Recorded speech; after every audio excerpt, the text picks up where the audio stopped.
Spirit-filled servant. Basahin po natin, title, 1, 2, 3, go. Spirit-filled servant. And I want to talk about the first martyr. Sino dito nakakakilala yung first martyr? Yung pinakaunang martyr sa Bible. Walang iba kundi si Stephen. Amen. Basahin po natin sa Acts chapter 1, verse 8. No?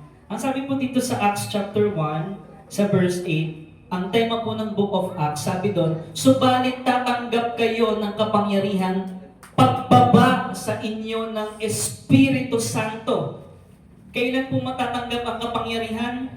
Pagbaba sa inyo ng Espiritu Santo. At kayo'y magiging mga saksi ko sa Jerusalem, sa buong Judea, sa Samaria, at hanggang sa dulo ng daigdig. Amen po, mga kapatid. Ang sinasabi po dito, the most important power. No, everybody say power. Yeah, the most important power na available ngayon ay ang kapangyarihan ng banal na Espiritu. Amen. Ang pinakamahalagang kapangyarihan matanggap ng isang tao, yung talagang mag-indwell sa kanya ang Holy Spirit. Yung talagang connected siya sa Diyos. Kitang-kita sa kanyang buhay na siya ay may relasyon sa Diyos. Amen. Kasi po kahit marami tayong alam sa Bible, lagi tayong nasa church, marami tayong ginagawa sa ministry, pero kung wala doon yung pag-ibig natin sa Diyos at yung kanyang utos na ating sinusunod, wala rin pong lahat ng yun. Amen po. Kahit po tayo yung pinakamagaling kumanta, umawit, mag-worship sa Panginoon, kung wala po ang power of the Holy Spirit sa atin, wala po ang pag-ibig ng Diyos sa atin, wala din pong saysay ang lahat ng mga yun. The most important power that man can receive is the power of the Holy Spirit. At marireceive lang yon kapag merong pagsisisi, kapag merong confession, at pag-receive sa Panginoong Jesus na siya ang Panginoon, tagapagligtas at hari ng iyong buhay. Amen. Yun po ang pinakamahalagang kapangyarihan na ma-receive ng isang tao na na-receive ni Stephen. And si Stephen, the first martyr, meaning the first witness. Ibig sabihin, wala pong takot si Stephen na ibulgar o sabihin ang katotohanan. He testifies as a martyr. Ano po ibig sabihin ng martyr? Na ano mang mangyari sa buhay ko, maglilingkod ako, sasabihin ko ang gospel. Ipapangaral ko ang mabuting balita ng Diyos, na ang Diyos mahal ang tao, na ang Diyos ang unang nagmahal sa atin, no? Na ang Diyos ang yumakap sa atin sa kabila ng ating karumihan, na ang Diyos ang siyang nagpatawad sa atin. Ngunit marami pong tao nire-reject iyon. No? Kaya nga po namatay ang pinakaunang martyr si Stephen kasi ni-reject din ng mga taong yon yung pinangaral ni Stephen. Na walang ibang relihiyon, walang ibang grupo na makakapagligtas sa iyo kundi si Jesus lang. Amen po mga kapatid. The most important relationship is our relationship to the Lord Jesus Christ. Bakit martyr? Ano po ba ibig sabihin? Everybody say martyr. Ano ibig sabihin mo? Because on those days, kapag ikaw ay nag-witness kay Jesus, mamamatay ka. Amen? Kapag ikaw ay nag-stand up for Jesus, papatayin ka. Yung nangyari sa kanya, binato hanggang sa mamatay. No? Yung ibang nangyari sa mga apostol, pinako sa krus patiwarik. Yung iba, binuhusan ng kumukulong oil. No? Yung iba, sinibat. Yung iba, pinugutan ng ulo. Kasi noong mga panahong iyon, kapag sinabi mong si Jesus lang ang Panginoon at tagapagligtas, you will end up dying. Pero sa panahon natin ngayon, pag nag-witness ka kay Jesus, no? Ano lang yung, hindi ka naman papatayin eh. Pwede pagtawanan ka, pwede. No? I-persecute ka. Pwede lumayo yung mga kaibigan mo sa iyo.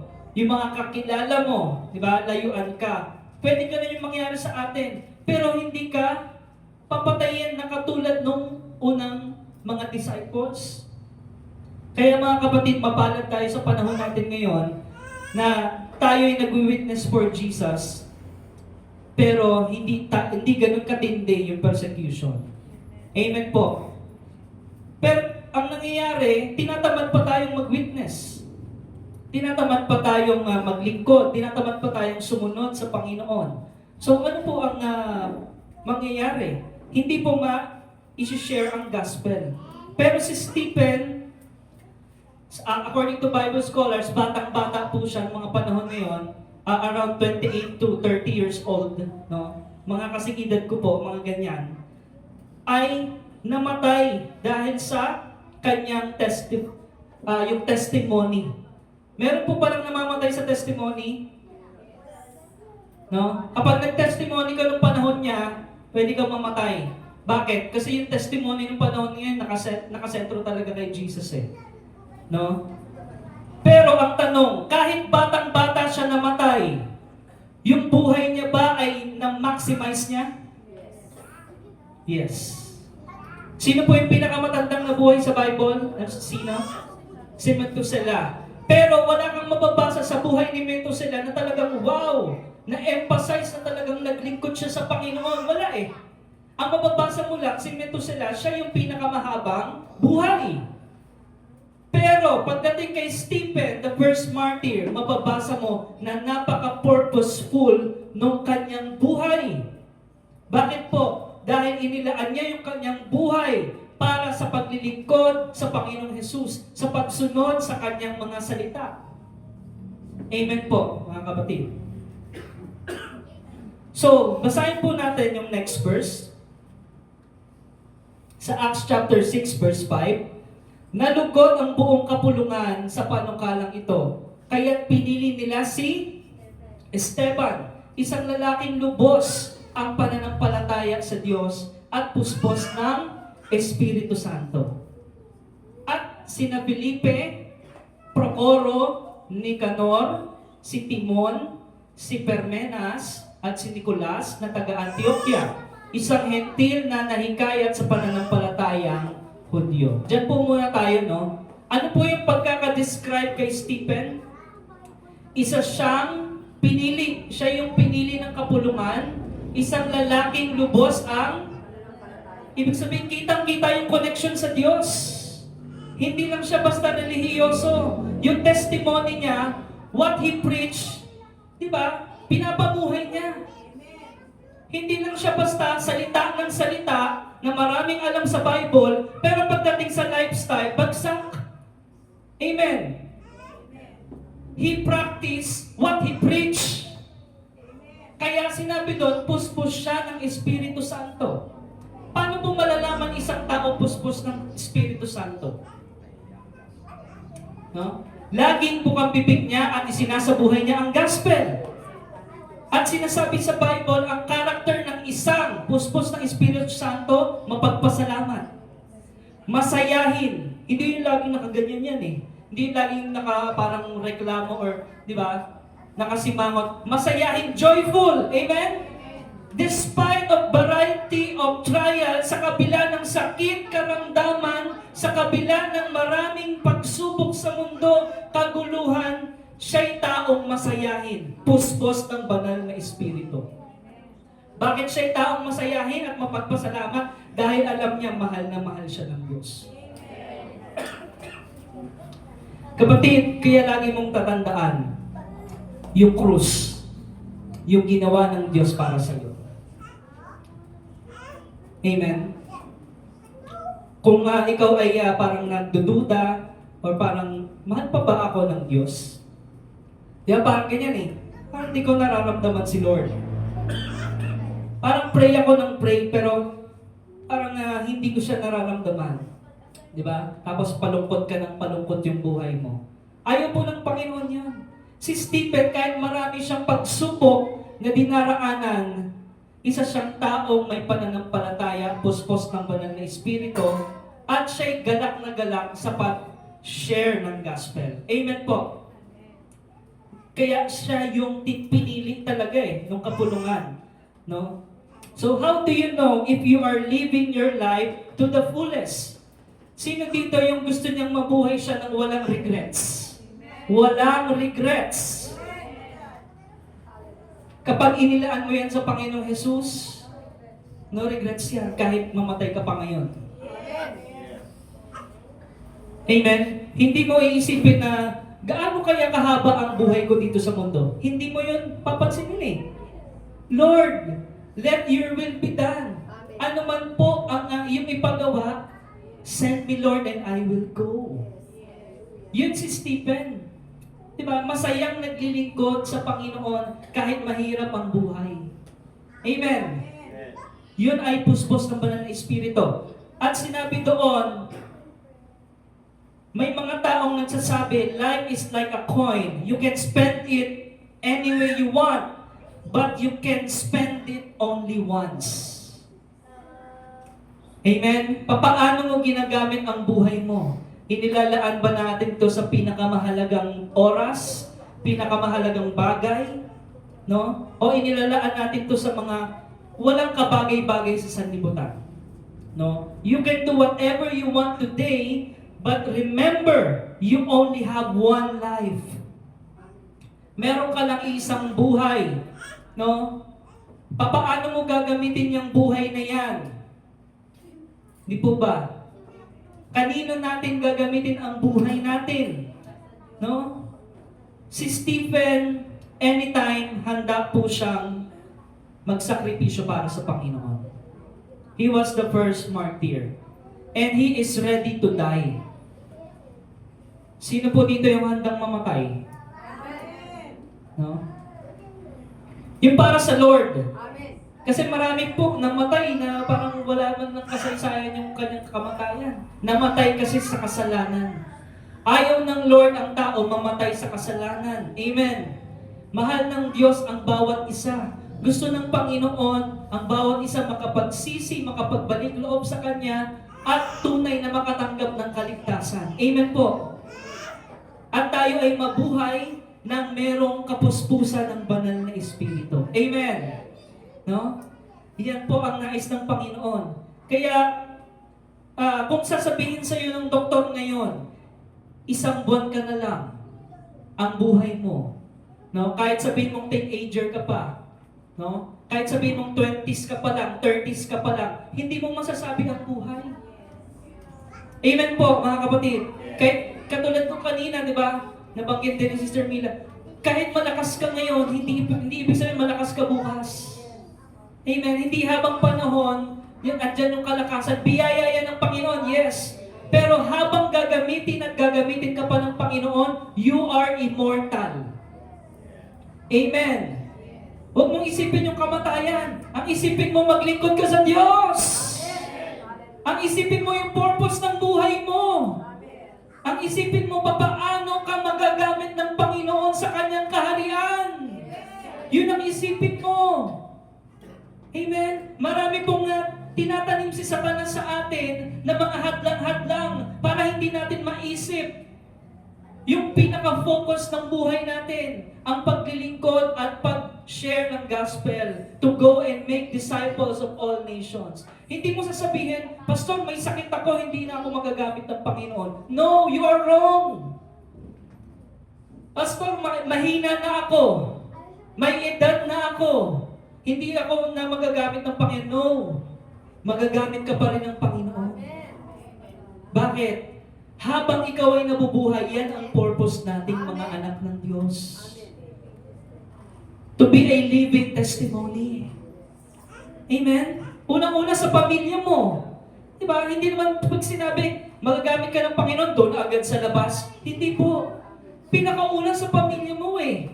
Diba? Mga kasamahan mo sa bahay. Sharean mo ng gospel. Diba? Hayayain mong mag-pray. Diba? Hayayain mo na magbasa ng salita ng Diyos. Amen? What is important to you today, kapatid? Ano ba ang pinaka-importante sa iyo ngayon? No? What is the reason of your life? No? Hindi ko pwedeng idikta yan po sa inyo. Pero ang sinasabi po ng Biblia, ang purpose ng ating buhay ay ang maging kalugod-lugod sa Diyos. to be pleasing to the Lord. And what is pleasing to the Lord? Is to offer our life to the Lord. Amen? Kaya nga, ang title natin, Spirit-Filled Servant. Ang nais natin marinig sa Panginoon pagbabalik niya, well done, good, and faithful servant. Faithful servant. No? Kung ang purpose ng buhay natin ay maging pleasing sa Panginoon, alam natin ang priority natin. Amen po. Ulitin ko po mga kapatid, kung ang purpose ng buhay natin ay maging kalugod-lugod sa Panginoon, malalaman mo ang mga priority mo sa buhay. Hindi mo uunahin yung pansarili mo, kundi ang uunahin mo ay para sa Diyos. Kasi alam mo yung priority mo. No? Pero kung ang purpose ng buhay mo ay para lang sa pera, para lang sa reputasyon mo, no? Maiba yung priority mo. Diba? Para lang improve yung buhay mo sa ibang tao, hindi yun ang purpose ng buhay natin. Ang purpose ng buhay natin is to be pleasing to God. Obedience is the key. Pagsunod sa Panginoon, Lord, ano po ba ang nararapat na lifestyle? Ano po ba ang nararapat na desisyon? Ano po ba ang kailangan natin gawin? Amen po. Yun po. At ang matututunan natin kay Stephen, no? Yung story ni Stephen, hindi tayo kumbaga, hindi lang ito basta naisulat ng wala lang. Naisulat ito sa history dahil marami tayong matututunan sa kanyang naging buhay. Amen? Kahit maikli lang yung buhay niya, napakaganda ng kanyang buhay. Amen? No? Madalas natin naririnig kapag mayroong patay, diba? Ilang taon na siya? Ay, 45, batang-bata pa. Pero kung yung buhay naman niya ay hindi nasayang dahil inalay niya para sa Panginoon, kahit 12 years old lang yung namatay, glory to God. 89 years old ka nga, nabuhay sa mundo, hindi ka naman naging pleasing sa Lord. Sabi doon sa Ezekiel, huwag niyo silang hayaang mamatay sa kasalanan. Diba? Patunugin ninyo ang trompeta. Patunugin ninyo yung warning. Amen? Na magsisi, magnumbalik sa Panginoong Diyos, at sundin ang kanyang kalooban. Amen? So, purposeful life, spirit-filled life, at na-receive ni Stephen ang Holy Spirit because of his faith in the Lord Jesus Christ. Amen. At nakita natin yung pag-ibig ng Diyos sa buhay ni Stephen. At yung paggabay, patnubay ng banal na Espiritu. No? Ano yung pagkakadescribe kay Stephen? Basahin po natin sa chapter 7. Ngunit si Esteban napuspos ng Espiritu Santo ay tumingala sa langit at nakita niya ang kalwalhatian ng Diyos. At nakita niya sino? Si Jesus na nakatayo sa kanan ng Diyos. Kaya sinabi niya, tingnan ninyo, nakikita kong bukas ang kalangitan at ang anak ng tao na nakatayo sa kanan ng Diyos. Ang pagkakadescribe po kay Stephen, puspos ng banal na Espiritu. Full of faith, punong-puno ng pananampalataya. Ibig sabihin, punong-puno ng pag-asa sa Diyos. Sino po dito yung punong-puno ng pag-asa sa Diyos? Amen. Yung kahit ang dami nang nangyaring pagsubok sa buhay mo, hindi ka pa rin nawawalan ng pag-asa. Kahit may sakit, karamdaman, kahit may sira ang pamilya, hindi ka pa rin nawawalan ng pag-asa. Dahil alam mo, mahal ka ng Diyos. Nagsakripisyo ang Panginoon para sa atin. Katunayan na mahal tayo ng Diyos. At binigay ang banal na Espiritu. Amen po. Alam niyo ba mga kapatid, meron kang banal na Espiritu? Ayan. So, kailangan lang mapuspos ka. Kasi po, Totoo po yun, naka-receive ang bawat isang tumanggap sa Panginoong Yesus ng Holy Spirit. Amen po. Nanahan sa atin. Yun nga lang, marami po hindi napupuspos. Bakit po? Hindi po pinapansin ng Holy Spirit. Wala kang oras sa Diyos. Lagi kang busy. No? Ikaw ay hindi na nananalangin. Hindi ka man lang nagpasalamat. Tapos yung mga kasama mo pa sa trabaho, sa school, o sa mga kapitbahay mo pa, puro reklamador. Nahawaan ka na ngayon, reklamador ka na din. Diba? Hindi nagpapasalamat sa Panginoon. Alam niyo po ba yun, mga nakakasama natin, nakakahawa yan eh. Diba? Kaya kung sino yung lagi mong nakakasama, halimbawa, puro negatibo yan. Unti-unti mapapansin mo sa buhay mo, negatibo ka na din. Ay, oo nga, no? Siguro hindi na tayo mahal ni Lord. Yung mga kasama nyo sa bahay, hawaan nyo sila ng salita ng Diyos. Amen? Marami tayo minsan nakakasama sa bahay mismo. Doon nagsisimula yung negatibo eh. Diba? Na ang laging bukang bibig ay yung pagsubok, no? Ang laging bukang bibig yung sakit karamdaman. Ang laging bukang bibig yung kulang yung sahod, kulang yung ganito, ang taas ng mga bilihin.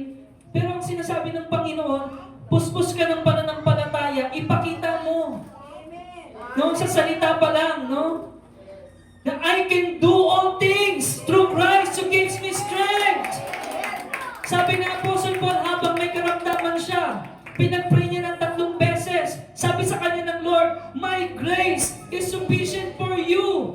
Kaya-kaya kitang gamitin sa gitna ng iyong karamdaman. Kaya-kaya kitang gamitin sa gitna ng iyong kahirapan. Kaya-kaya kitang gamitin. Mailabas ang gospel sa pamilya mo. Sa gitna ng kawalan ng pera. Kahit wala kang pera, kaya kang gamitin ng Panginoon para maibulalas ang katotohanan. Na hindi pera ang pinakamahalaga sa mundo, kundi ang relasyon mo sa Panginoong Jesucristo. Dahil pag meron kang relasyon sa Panginoong Jesucristo, punong-puno ka ng pag-asa. Punong-puno ka ng pag-ibig ng Diyos. Alam mo, mahal ka ng Diyos. Jeremiah 29:11, na-quote kanina, I know the plans I have for you. Alam na alam mo, may plano ang Diyos sa buhay mo. Hindi pa huli ang lahat. Amen! Sino dito yung alam niya may pag-asa pa? Hallelujah. Sino dito yung alam niya yung kakilala niyang matigas yung ulo, talagang talamak halang ng kaluluwa? Sino dito yung alam niya may pag-asa pa yun? Amen? Ganon ang pag-ibig ng Diyos. Amen po. At si Stephen, naunawaan niya yung pag-ibig ng Diyos. Sabi ni Stephen, patay kung patay. Amen? Okay lang, kasi yung buhay ko naman na ito, hindi naman na sa akin to eh. Amen po.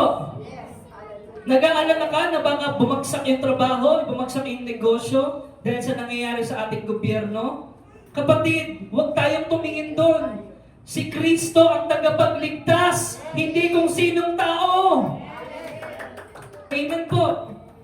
That's the reason of this season, that Jesus has saved you, saved your soul from hell.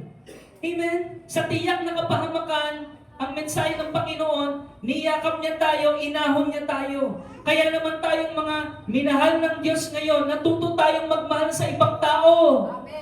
Natuto tayong magpatawad sa ibang tao. Bakit? Dahil nakaranas ka rin ng patawaran ng Diyos. Nakaranas ka rin ng pagmamahal ng Diyos, ng pagkalinga ng Diyos. At yun yung naranasan ni Stephen. Kaya kahit buhay ang kapalit, kung para naman sa Panginoon, handa siyang ibigay. Amen? Sa verse 57, ang sabi doon, tinakpan nila ang kanilang mga tenga at nagsigawan. Pagkatapos sabay-sabay nilang sinugod si Stephen. Anong ginawa nila?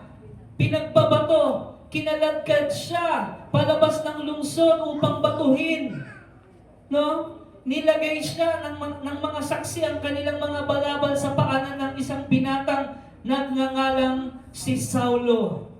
Now, dito mo makikita yung unang appearance ni Saulo. Sino si Saulo? Si Apostle Paul, na nung panahon na ito, siya yung nanguna para i-persecute si Stephen. Hindi mo masasabi ang panahon. Yung nagpe-persecute sa iyo ngayon, baka someday, siya na ang pinakamatapang na tumayo para kay Kristo. Siya na yung nagsasabing Jesus reigns. Siya yung nagsasabi si Kristo ang daan, katotohanan at ang buhay. Hindi mo masasabi ang panahon. Kaya huwag kang tumigil manalangin. Kaya huwag kang tumigil magbahagi. Huwag kang tumigil na sumunod sa Panginoon kahit marami ng masasamang nangyayari. Yes, hallelujah. Ang pag-asa natin ay ang Diyos. Amen. At sabi doon, how can a man still pray for other people na nananakit sa kanya? Kapatid, kaya mo bang ipanalangin yung taong sumisira sa iyo, nagchichismis sa iyo, yung mga bagay na paninira talaga ng puri sa iyo, kaya mo ba siyang mahalin at ipanalangin? Amen. Amen? Makakaya mo lang yun kung talagang konektado ka sa Diyos, may relasyon ka sa Diyos, yung pag-ibig ng Diyos sa iyo ay talagang nag-uumapaw. No? At papaano nangyari yon?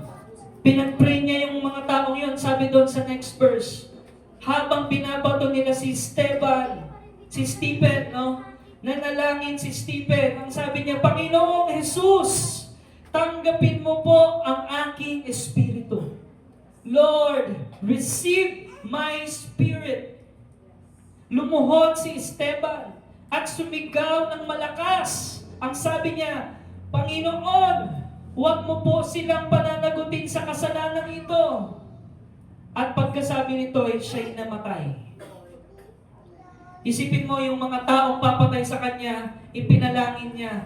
Sabi niya, Lord, hindi nila alam ang kanilang ginagawa, patawarin mo po sila. Pamilya po ba? Yung sinabi ni Stephen? Yun din ang sinabi ng Panginoong Hesus habang nakabayubay siya sa krus. Yung mga makasalanang tao na nagpahirap sa kanya, nagmutyak sa kanya, yun talagang binagsak siya. Anong sabi ng Panginoong Hesus? Father, forgive them, for they do not know what they are doing. Ganun po magmahal ang Diyos. At si Stephen, papaano niyang masasabi yon? Dahil meron siyang relasyon sa Diyos. Amen. Hallelujah. Amen. Puspos siya ng banal na espiritu. Ang pagkakadescribe sa kanya, si Stephen ay punong-puno ng pananampalataya at puspos ng banal na espiritu. At napansin nyo kanina, kung atras natin yung verse, ang sabi doon sa verse 55, nakita niyang nakatayo ang Panginoong Hesus. Amen. Nagbukas ang kalangitan at nakita niyang nakatayo ang Panginoong Hesus bago siya malagutan ng hininga. Now, bakit nakatayo ang Panginoong Hesus? Sa Bible, makikita natin laging binabanggit, seated. Everybody say seated. Laging nakaupo. Pero sa part nung mamamatay na si Stephen, nakatayo, nakita niya nagbukas yung langit. Basahin natin Lucas 22:69. Ang sabi doon, the Son of Man will be seated at the right hand of the mighty God. No? Ay nauupo sa kanan ng makapangyarihang Diyos. Colossians 3:1. Ang sabi doon, yamang binuhay tayong muli kasama ni Kristo, ituon ninyo ang inyong pag-iisip sa mga bagay na nasa langit, na kinaroroonan ni Kristo na nakaupo sa kanan ng Diyos Ama. Pero bakit nakatayo nung nakita ni Stephen? Dahil sa kanyang pananampalataya. Amen po mga kapatid. Ibig sabihin, standing ovation sa kalangitan. Ang pinakamahalagang palakpak na dapat natin makita at ma-receive ay yung palakpak mula sa Panginoon. Palakpak ng kalangitan dahil sa iyong pananampalataya, dahil hindi ka bumitaw, dahil hindi ka nawalan ng pag-asa, dahil patuloy kang naglingkod, dahil patuloy mong i-share, nag-testimony ka patungkol sa kabutihan ng Diyos. Isipin mo, meron pong mga Kristiyano, stage 4 cancer, ang testimony nila, the Lord God is good. His love endures forever. Merong tao na namatayan ng kamag-anak, ninakawan, namatayan. Kristiyano siya, ang testimony niya, napakabuti ng Diyos. Amen. Bakit kaya ganun yung mga Kristiyano? Kahit ang pangit na nang nangyayari sa buhay nila, sinasabi nila, napakabuti ng Panginoon. Yes.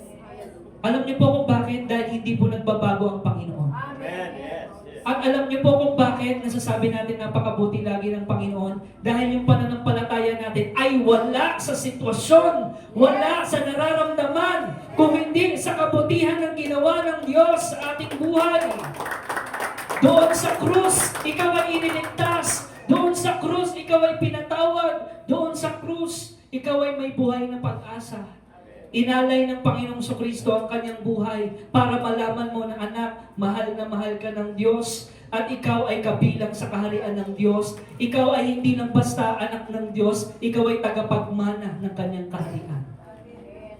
Yun ang nasa isip ni Stephen. Kaya hindi siya nangihinayang sa kanyang buhay dito sa lupa. Sino po nangihinayang dito sa buhay niya, sa lupa? No? Huwag po natin panghinayangan. Lahat tayo mamamatay. Sabihin mo sa katabi mo, lahat tayo mawawala dito sa mundo. No? Pero tinapos na ng Panginoon yung issue ng kamatayan. Sabi niya, napagtagumpayan ko na ang kamatayan. Kaya kahit tayo ay mawala dito sa sanlibutan, nalalaman natin, magkikita-kita muli tayo pagbabalik ng Panginoon. Amen po? Sabi doon sa Revelation, di ba? Kasama niya yung mga hinirang, no? At yung mga natitira dito sa lupa ay mararapture at sasalubungin. At tayo mag-aawitan pagsalubong sa Panginoon. At He is holy, holy, holy is the Lord God Almighty. At tunay na napakabuti ng Panginoon.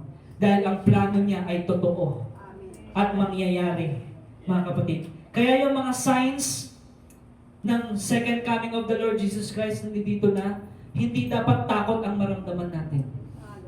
Amen po. Sinabi po sa Bible, perfect love drives out fear, casts out fear. Ano yung fear na sinasabi doon? Judgment Day. No? Bakit po marami natatakot sa Judgment Day? Kasi po hindi pa nila talagang tinatanggap ang Panginoong Jesus. Amen. Yes. Marahil umaattend ka ng church, marahil marami kang alam sa Bible, no? Marahil involved ka pa sa ministry, no?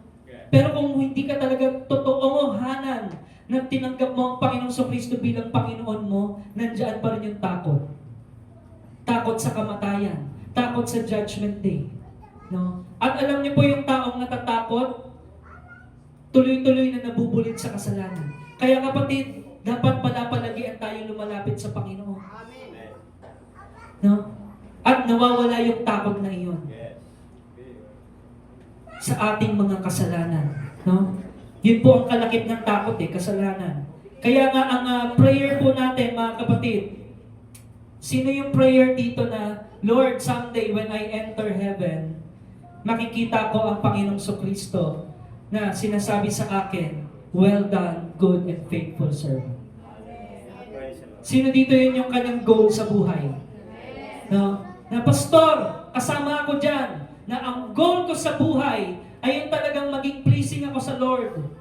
No? Yung talagang marinig ko sa Panginoon, well done, good and faithful servant. Yung binigay ko sa iyo na trabaho, inalagaan mo para mag-glorify ang aking pangalan. Yung binigay ko sa iyo ng negosyo, para ginawa mo para sa aking pangalan. Well done, good and faithful servant. Yung binigay ko sa iyong mga anak, yung binigay ko sa iyong pamilya, inalagaan mo para sa akin, well done, good and faithful servant. Yung binigay ko sa iyong ministry, ayon ng Panginoon, talagang iyong ito'y inalagaan, well done, good and faithful servant. Sino dito yun yung goal niya sa buhay? Yes. Kapatid, tandaan po natin ang purpose ng ating buhay. Huwag po natin kalilimutan that Jesus is the center of our life. Amen. Jesus is the most important person in our life. Our relationship to the Lord is the most important thing that matters most. Mawala na ang lahat ng relasyon, wag lang ang relasyon natin sa Diyos. Amen? Kaya, makikita natin si Stephen full of the Holy Spirit. Kasi, punong-puno siya ng pag-ibig. Amen. Ang puspos ng banal na Espiritu, hindi ito yung basta maraming alam sa theology o sa Bible. Hindi yon. Ang puspos ng banal na Espiritu, punong-puno ng pag-ibig, punong-puno ng kagalakan, despite of trials, no? Punong-puno ng pagpapasalamat, punong-puno ng pagsamba sa Diyos, punong-puno ng pagpupuri sa Diyos. Amen? Yan yung karakter ng puspos ng banal na Espiritu. Kaya mga kapatid, no? You cannot live life to the full apart from the Holy Spirit. Amen. Sino po dito yung talagang gusto niya life to the fullest? Yes. You need to be filled with the Holy Spirit. Paano po mapuspos ng banal na Espiritu? Sundin mo ang kalooban ng Diyos. Amen po, mga kapatid. So, hindi lang tayo basta nanalangin kung hindi isinunod natin yung kalooban ng Diyos na inireveal sa atin sa panalangin. Amen. To be controlled by the Spirit of God is a daily choice. Everybody say choice. Ayan. Pag sinabing filled by the Holy Spirit, kontrolado ka ng banal na Espiritu. Amen. Sino dito yung laging nagpapakontrol sa Holy Spirit?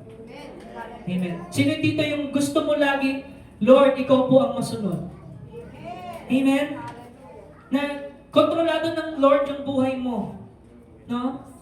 Because apart from Him, we can do nothing. You must surrender every day. Come to Jesus every day. Amen? Na Lord, thank you po sa pag-ibig mo sa araw na ito. Sa pag-ibig mo sa araw-araw.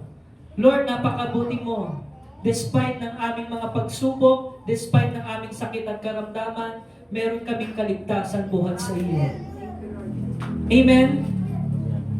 Yun po ang lagi po nating bukang bibig, pagpapasalamat at pagpapasakop sa Diyos.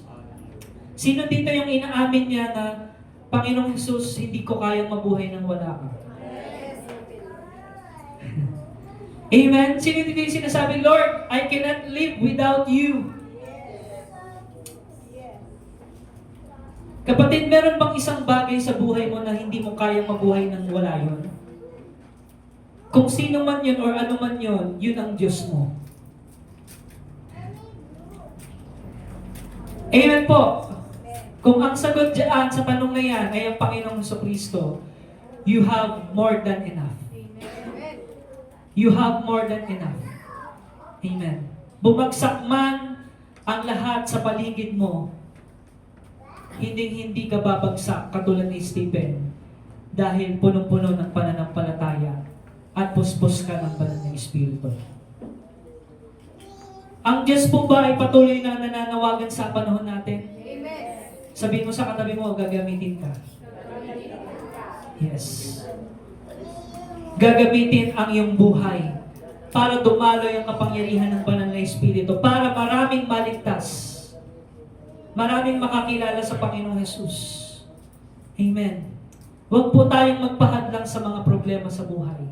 Amen. Last week lang po, talagang masama yung pakiramdam ko. Nagkaroon po ako ng anxiety. Di ba? Parang, bakit ako nakakaramdam ng takot? Di ba? Nakakaramdam ka ng kaba. Tapos parang ayaw mong, yung ayaw mong kumilos, ayaw mong lumabas or what. Nakaramdam po ako noon. Pero pinaalala sa akin ng Panginoon yung pag-ibig niya. Look at the cross. He has overcome the grave. He has conquered the grave. Even yung pinoproblema mo, mental health mo, yung mga lahat ng mga sakit karamdaman mo, napagtagumpayan na ng Panginoon. Amen. Ang buhay mo ngayon ay hindi na sa iyo. Ito ay sa Panginoon na. Amen. Eh ano kung mawala ang lahat sa iyo ngayon? If you have Jesus in your life, you have everything you need. Amen. Because He is the author and perfecter of your faith. Siya ang may-ari ng buhay mo. Amen. Remember our series, Stewardship. Hindi tayo yung may-ari. Lord, Ikaw ang may-ari nito. Itong DOCGM, si Jesus ang may-ari nito. DOCGM is for Jesus. DOCGM is for the glory of God. Not for our own glory, not for anyone's glory, but for the glory of God. Amen. Hallelujah. Amen. Yun po ang ating purpose ng ating buhay. Kaya mga kapatid, no, maraming pang mga tanong na hindi pa masagot sa isipan mo ngayon, no, remember your purpose is to know God and to do His will. Amen po. Again, what is our purpose? To know God and to do His will. Yung nabanggit natin kanina, si Saulo, na iba yung purpose niya nung na-encounter niya si Jesus. Sabi niya, unang tanong, Lord, who are you? Amen? Sino dito mas gusto niya pang makilala si Lord sa buhay niya? Amen. Kapatid, maraming beses sa buhay natin, magpapakilala ang Diyos sa gitna ng problema. Glory to God. Hallelujah. Yes. Hallelujah. Sino dito ang lagi niyang nasusumpungan ng Panginoong Hesus sa gitna ng problema? Amen. Amen. Lord, sa sakit karamdaman na ito, sa kawalan ng kabuhayan na ito, you are my Lord. Amen. You are my shepherd. Amen. Amen. Puspos ng banal na espiritu ang taong gano'n. Sa Acts chapter 6 verse 9 to 10, minsan nakipagtalo sa kanya ang ilang kasapi ng sinagoga. Nakipagtalo kay Stephen, no? Na binubuo ng mga Hudyong taga Cyrene, Alejandria, Cilicia at Asia. Ngunit hindi nila kayang salungatin ang karunungang kaloob ng Espiritu kay Esteban. Matalino ang taong puspos ng banal na Espiritu. Amen. Hallelujah.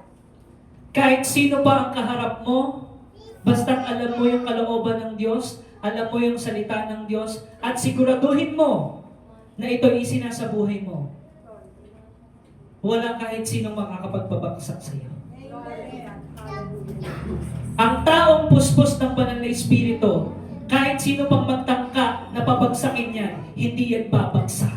Amen. Hallelujah. Amen. Praise the Lord. Yun yung sinasabing, if God is for us, who can be against us? Kung naniniwala ka ang buhay mo, ang may-ari ay si Jesus, walang makakapagpabagsak sa iyo. Amen. Hallelujah. Hindi ka nag-aalala sa mga tao na nagkokomento sa iyo. Yes. Hindi ka nag-aalala kung sino ang bilib sa iyo.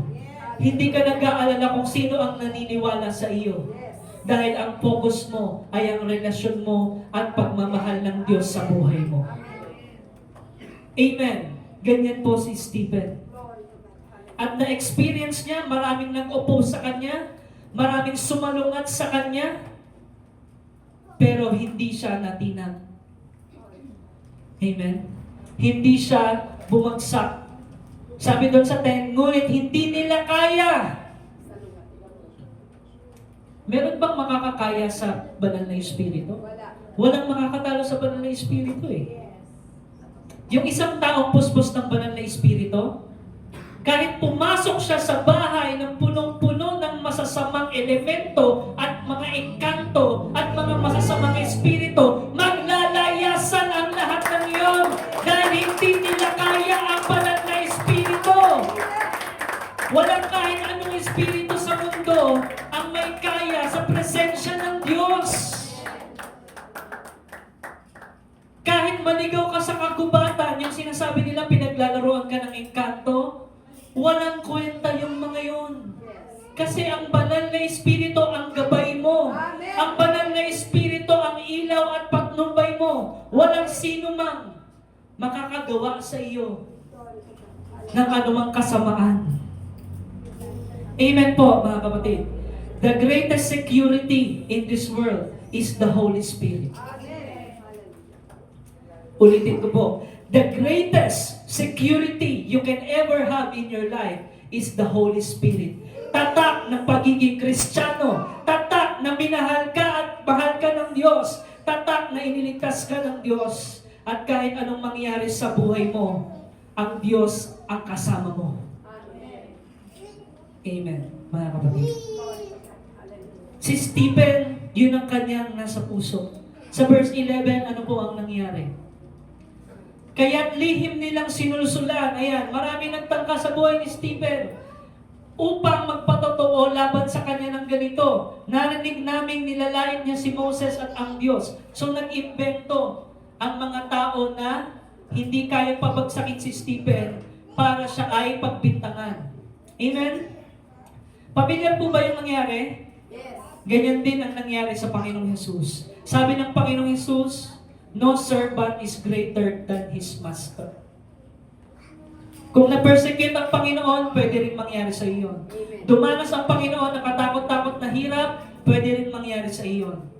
But praise the Lord, because you bear the name of the Lord Jesus Christ. You are a Christian. Do not be ashamed. Amen po. Sa gayon, naudyukan nilang magalit kay Esteban ang mga tao. Ayan.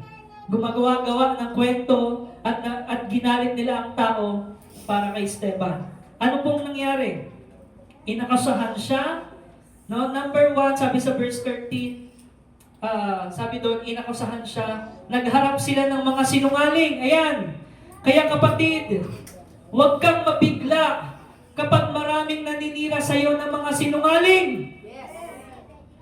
Maraming nagsisinungaling para pagbagsakin ka. Huwag kang ma-surprise. No? Nagharap sila ng mga sinungaling na saksi laban kay Stephen. At sinabi ng mga ito, ang taong ito ay walang tigil sa pagsasalita laban sa banal na templo at kautusan ni Moses. Narinig namin sinabi niya, ang templo raw ay gigibain nitong si Jesus na taga Nazaret at papalitan ang mga kaugalingan ipinamana sa atin ni Moses. So pinagbintangan po si Stephen, no, na siya ay against sa templo. Pangalawa, against daw siya kay Moses. No? Naalala niyo yung mga bintang na ito? Yes, basis Stephen. Sa Panginoong Jesus, binintang din ito. Yes. Katulad ng akusasyon kay Jesus, dahil sabi ng Panginoong Jesus, I will destroy this temple and He will rebuild it up in 3 days. No, sa John chapter 2 verse 19, sinabi niya yon. Ang akala ng mga Hudyo, ng mga tao, yung templong literal. Hindi nila alam yung katawan, yung church.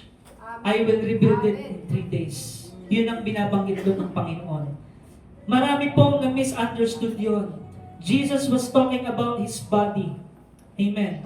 Jesus never speaks against the law of Moses. Sa Romans 10:4, ang sabi niya, sapagkat si Kristo ang kaganapan ng kautusan. Christ is the fulfillment of the law. Sino lang po ba nakasunod sa kautusan? Si Jesus lang. Upang ituring na matuwid ng Diyos ang sinumang sumasampalataya kay Jesus. Wala na yung kautusan, yung bisa ng kautusan, natupad na yun ng Panginoong Jesus. Ang lahat ngayon na sumampalataya sa Panginoong Jesus ay matuwid sa harapan ng Diyos. Amen? What a sacrifice from the Lord. No? At ano pong nangyari kay Stephen? Iniharap siya sa Sanhedrin sa verse 15. At you see, no matter what signs and miracles, the heart can be so stubborn. Mga kapatid, kahit makakita pa sila ng himala, yung mga tao, kahit ilang beses nakakita ng himala, hindi pa rin nababago yung puso. Ang makakapagbago lang sa puso ng tao ay walang iba, kundi ang pagtanggap at pagsampalataya sa Panginoong Jesus. Only God can change the hearts of men. That's why we need to always fill our hearts with the Word of God. Amen. Kaya kapatid, huwag kang papayag na hindi ka makapagbasa ng salita ng Diyos. Amen. Kasi kapag hindi mo nababasa o laging naririnig ang salita ng Diyos, ang salita ni Satanas ang maitatanim sa puso mo. Amen po. Gagamit si Satanas ng mga taong reklamador, ng mga taong negatibo, ng mga taong laging ang bukang bibig ay takot, na paano na yan, ganito yung gobyerno natin, paano na yan, nawalan ng trabaho sa ibang bansa, paano na yan, bumagsak ang ekonomiya, paano na yan? Diba? Bagsak ang dolyar, walang trabaho, walang negosyo, at tataasan ng bilihin, paano na yan? Maahawa ka ng mga ganong salita eh. Pero kapag binasa mo ang salita ng Diyos, amen, mababasa mo ang sabi ng Panginoong Kristo, hindi kita iiwan, hindi kita pababayaan kailanman. Amen. So kaya punong-puno ng pag-asa si Stephen. Sino dito yung gusto niya ang buhay niya mag-iwan ng legasiyang pang makadiyos? Yung kapag nawala ka sa mundong ito, maaalala ka ng tao, yung taong yun, gusto kong maging katulad ng pananampalataya niya. Amen? Gusto kong maging katulad ng pananampalataya niya, na kahit sa gitna ng sakit at karamdaman niya, tuloy-tuloy pa rin siyang sumampalataya sa Diyos. Hindi siya sumuko. Hindi siya bumitaw. Sino dito yung gusto itong ganong legacy? No? Na kahit anong edad man ang abutin mo, ang pinakamahalaga yung buhay na inalay mo sa Panginoong Hesukristo. Ang buhay ngayon, mga kapatid, paikli na ng paikli. Tama? Tama po ba? Dahil sa ating mga kinakain, pollution, diba? At marami pang ibang mga bagay na dahilan. Pero what matters most, mga kapatid, is yung ating relationship sa Lord, yung ating living testimony, alagaan natin, yung ating relasyon sa Panginoon, wag nating pabayaan. Amen po, mga kapatid. Kaya ano po ang matututunan natin kay Stephen? No? Basahin natin yung, talo na tayo sa verse 51 to 53. Sabi ni Stephen, napakatigas ng ulo ninyo. Ang mga puso at tenga ninyo ay parang sa mga pagano. Kung ano ang ginawa ng inyong mga ninuno, iyon din ang ginagawa ninyo ngayon. Lagi ninyong nilalabanan ang Espiritu Santo. Amen? Sabi, kapag matigas po pala ang ulo natin, hindi tayo sumusunod sa salita ng Diyos, nilalabanan natin ang banal na Espiritu. Amen po? Kaya kapatid, kung gusto nating mapuspos ng banal na Espiritu, huwag natin pamagtigasin ang ating ulo. Kapag sinabihan tayo, kinorek tayo ng salita ng Diyos, tanggapin po natin. Amen? Nang sa gayon, pumasok yung salita and the word is the Spirit at ma-feel ka ng Spirit.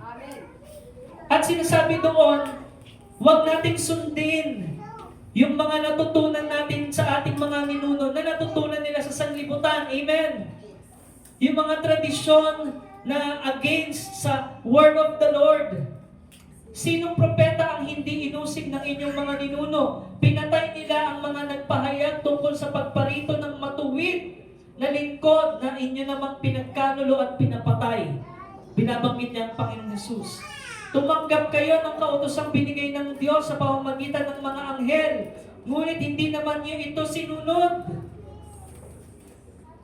Binigyan kayo ng mga mangangaral. Binigyan kayo ng mga taon sa paligid niyo, ginamit ng Diyos. Pero napakatigas pa rin ang ulo niyo.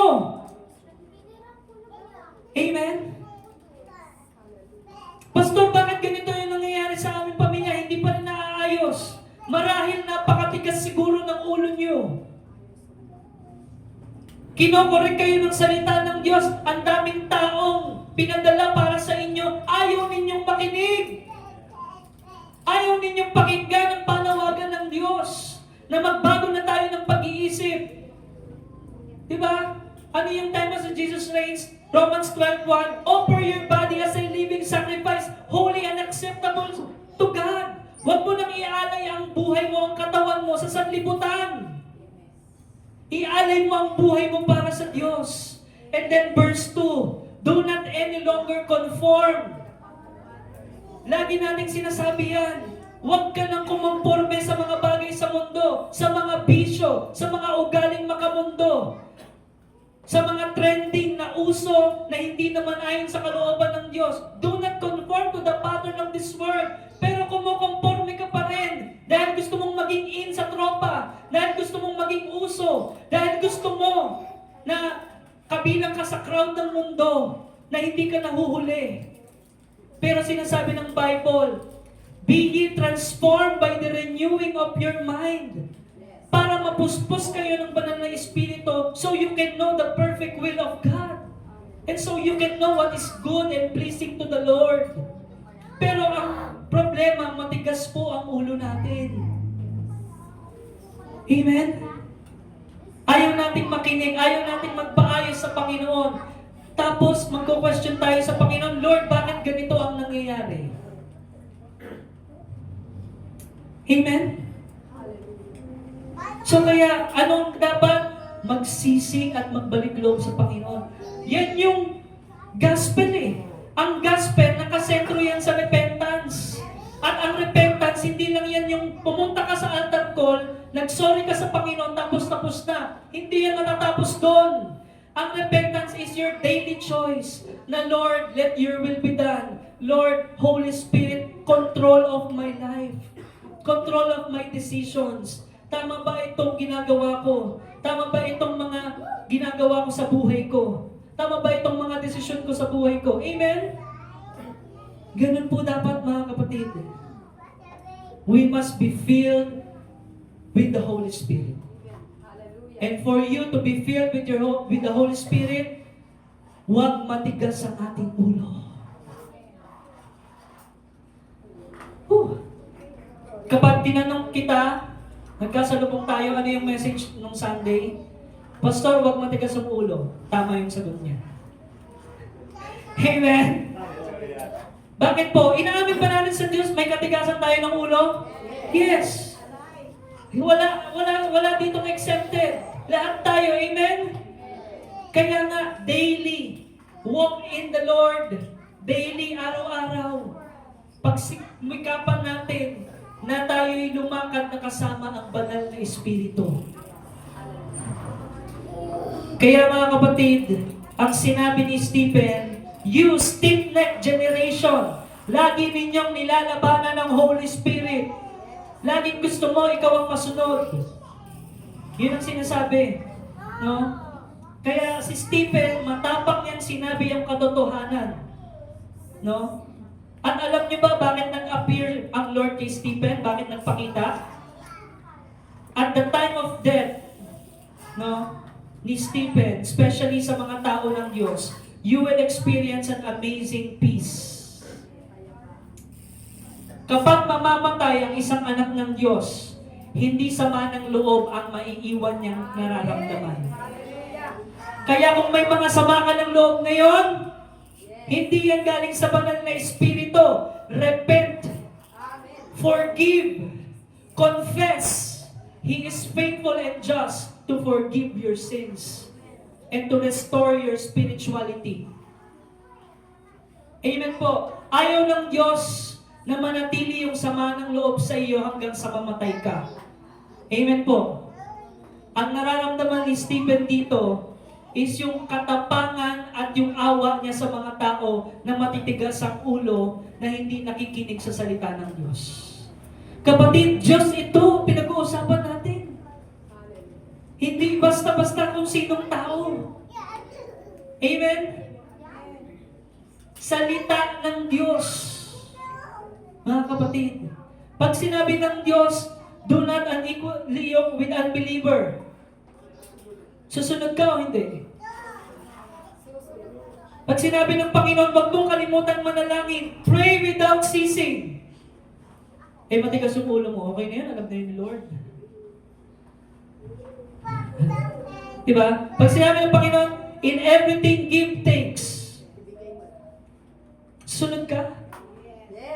Pag sinabi ng Panginoon, magpatawad ka, magmahal ka, gaya ng pag-ibig ko sa iyo. Kapatid, huwag magtigas ang ating ulo. Sunod agad tayo sa Panginoon at doon pupuspusin ka. Ano yung mararamdaman mo? Kapayapaan. Ang isang taong puspos ng banal na Espiritu, ang mararamdaman niya na puspos siya ay kapayapaan. Sa gitna po ba ng problema at suliranin? Sa gitna po ba ng sakit at karamdaman? Family crisis? No? Sino dito nakakaranas ng kapayapaan? Amen. Sino dito yung nakakatulog pa rin sa gabi ng parang hinihili ng Lord? Amen? It's a blessing. It's a gift from the Lord because the Holy Spirit is filling you. Amen, mga kapatid. Kaya nga, no, mga ilang verse na lang to. Buhay pa ba tayo, mga kapatid? Katulad ng sinasabi ng Panginoong Jesus, no, while hanging on the cross, Luke 23:46. Exactly the same na sinabi. Ama, sa mga kamay mo'y pinagkakatiwala ko ang aking espiritu. Amen. Sino dito talagang pinagkakatiwala niyo yung buong buhay niya sa Lord? Amen. Lord, hindi ko alam kung ano mangyayari sa kinabukasan namin, pero ipinagkakatiwala ko sa iyo lahat-lahat. Sino dito ganun yung prayer niya? Glory to God. Hallelujah. Amen? Pagtitiwala sa Panginoon, napakahalaga. Yun ang isang sinyales, puspos ka ng banal na Espiritu. Luke 23:34. Sabi doon, Ama, patawarin mo sila sapagkat hindi nila nalalaman ang kanilang ginagawa. Nagpalabunutan ng mga kawal upang paghati-hatian ng kasuotan niya. Sino dito yung napatawad niya na yung kaaway niya? Amen. Amen. Amen. Para sabi niya, hirap yun Diba? Sino dito napatawad niya na yung sumira sa pangalan niya? Amen. Yes, Lord. Yung kaya niyang patawarin, kaya niyang tignan eye to eye at sabihin, mahal ka ng Panginoon. Amen. Amen? Yun ang kapuspusan ng banal na Espiritu. Glory to God. Hallelujah. Katulad ng Panginoong Jesus at katulad ni Stephen. No? Nanalangin sila ng ganun. No? And then, he fell asleep. No? Nakikita mo talaga kapag ang isang anak ng Diyos namatay, kapayapaan eh. Glory to God. Hallelujah. Amen? Hindi magulo. Alam niyo yun? Pag ang tao ng Diyos, kapag ang anak ng Diyos namatay, peaceful. Yes. Diba? Kahit ang gulo sa paligid, yung taong yun, payapa. Yes. Yes. Alam mong payapa siya. No? Isa sa hindi ko talaga makakalimutan, yun nga, yung pinsan namin, di ba? Namatay siya sa stage 4 cancer, leukemia. No? Habang nandun siya sa ICU, kasi sininata yung kasama ko nun eh. Ang naramdaman ko, kapayapaan. No? Kasi, hindi ko siya naramdaman yung parang ayaw ko pa mamatay. Hindi eh. Yung nakaganon siya, tapos nakangiti siya. Wow! The Holy Spirit is filling her. Na nung shinare ko sa kanya yung gospel, nanonood pa kami ng the whole Bible series. Di ba? Pinanood namin. At nakita namin talaga mahal tayo ni Lord. Na hindi nagtatapos dito ang buhay natin. Kaya si Jesus lang ang ating pagkatiwalaan. At yung naramdaman niya, bago inalis yung machine sa kanya, peaceful. Very at peace. Meron po kasi mga tao na namatay na may maraming sama ng loob. Namatay na may mga hindi napatawad. May mga hindi nakausap. Yung talagang punong-puno ng negatibo yung puso. Walang kalayaan. Marami pong taong namatay na gano'n. Pero kapag ang anak ng Diyos namatay, Father, I give you my spirit. Kahit sa gitna ng pagsubok, sakit, karamdaman, mararamdaman mo yung kapayapaan. Amen? At yung legasiyang naiwan ng taong yon ay mananatili throughout generation. Katulad ni Stephen. People who don't know the Lord, takot mamatay. Amen? Pero yung may mga talagang connection sa Panginoon, relasyon sa Panginoon, nawawala yung takot sa kamatayan. Amen po, mga kapatid. Diba? So, Lord, to you I entrust my spirit. At sabi, patawarin mo sila, hindi nila alam ang kanilang ginagawa. Kaya mga kapatid, this is amazing grace. This is amazing peace from the Lord. No? Ang tanong ko ngayon, sigurado ka ba kapatid na kapag ikaw ay namatay, si Jesus ang iyong makikita? Ulitin ko yung tanong. Are you sure when you die, you will be with Jesus? Sino dito yung hindi pa sigurado? Mananalangin tayo ngayon. Hindi mo kailangang umamin ngayon. No? Kung alam mo sa sarili mo ngayon, hindi ka sigurado kay Jesus, now is the perfect time. Sinasabi ng Panginoon, magtiwala ka sa akin. Amen po?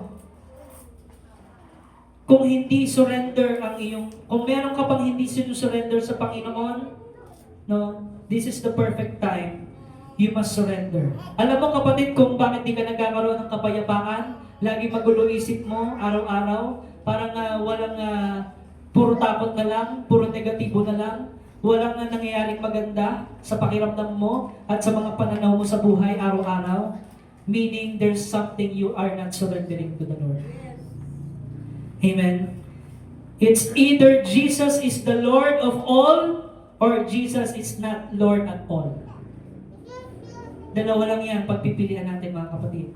Si Jesus ba ang Panginoon mo? Oo o hindi. Spirit-filled servant. I invite you, church, to rise up. Tayo po ngayon ay aawit sa Panginoon.